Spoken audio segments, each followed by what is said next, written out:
సమీక్ష అక్కర్లేదు, SC వర్గీకరణపై supreme court స్పష్టీకరణ, విమర్శించినంత మాత్రాన పాతికేయులపై కేసుల. ఒకటి రెండు అంశాలు ఉన్నాయి ఇక్కడ. సమీక్ష అక్కర్లేదు ఎస్సీ వర్గీకరణ పైన. ఎస్సీ వర్గీకరణ ఏబిసిడి చేయాలని చెప్పిర్రు, ఏది సుప్రీంకోర్టు స్పష్టంగా ఆదేశాలు ఇచ్చింది. దానిపైన రివ్యూ పిటిషన్లు వేస్తే దానిపైన రివ్యూ సమీక్ష చేయాల్సినటువంటి అవసరం లేదు.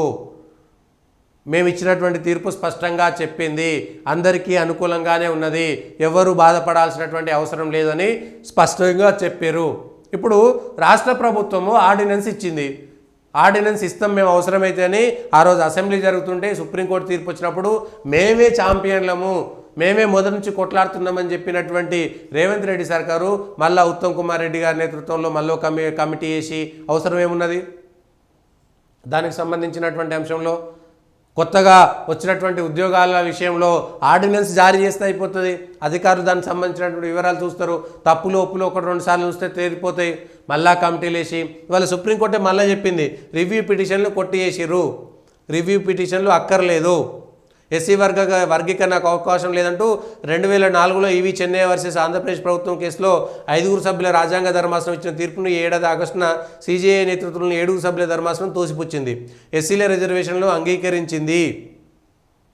అదే వర్గంలో అత్యంత వెనుకబడిన వర్గాలకు ప్రత్యేక కోటాలు కల్పించడానికి పచ్చ జెండా ఊపింది. సో ఇక ఇది ఒడిసిన ముచ్చట అయిపోయింది.